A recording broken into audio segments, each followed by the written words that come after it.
Close your eyes and imagine a time when the pursuit of knowledge was the highest calling.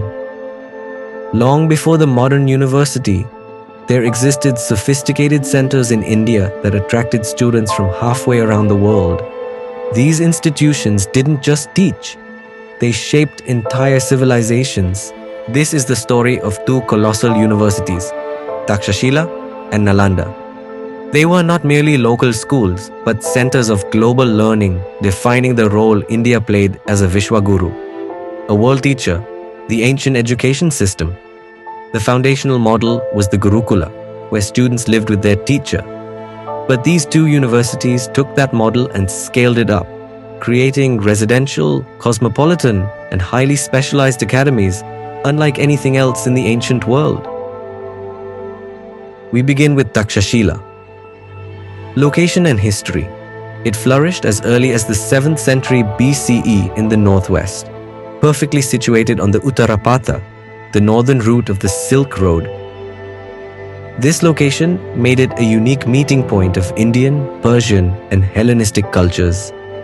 Takshashila's history is decentralized. It grew organically and was supported by wealthy citizens, guilds, and local rulers.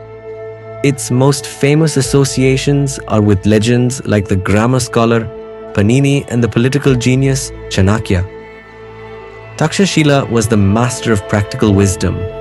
It offered specialized instruction in over 18 arts and sciences, Shilpas, the Vedas, Ayurvedic medicine, where specialists trained for 7 years, archery, military arts, law, and the famous Arthashastra, political economy. Students came from places like Babylon, Greece, and China. The teaching method was deeply personalized, more like a master-apprentice relationship. The focus was on application, discussion, and specialized learning. This system of individual mastery made its graduates immediately valuable to kingdoms and empires across Asia. Now, we travel east to Nalanda Mahavihara. Location and history. Established in the 5th century CE under the patronage of the Gupta dynasty, Nalanda was centrally planned.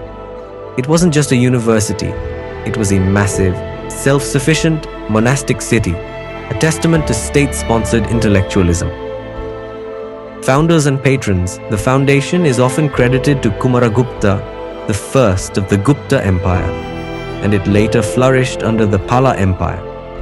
Royal and common endowments supported it, ensuring that education, housing, and food were free for all students. Unique feature, its crowning glory was the Dharmaganja, the largest library in the ancient world, housing millions of manuscripts in 3 multi-story buildings. It was the world's most extensive knowledge repository, covering every subject imaginable.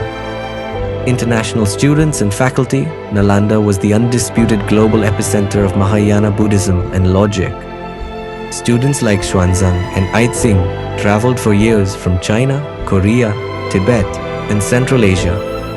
The admission was notoriously difficult, often based on a rigorous entrance exam given by the Dwara Pandita, gate scholar. While its focus was the Tripitakas and Buddhist philosophy, it was multidisciplinary. Grammar, Sanskrit, logic, Hetu Vidya, metaphysics, astronomy, and mathematics. The teaching method was centered on debate, Vada Vidya. Students were encouraged to challenge theories, fostering a culture of rigorous intellectual inquiry. Their role was not just to educate, but to disseminate knowledge globally. Takshashila exported specialists, lawyers, and physicians into the service of kings across the region. Nalanda's contribution was even more profound. Its scholars and the texts they copied were fundamental in establishing Buddhism in Tibet and deeply influencing the philosophical traditions of East Asia. It was a vast, efficient knowledge, production, and export facility. This wasn't just religion, it was science.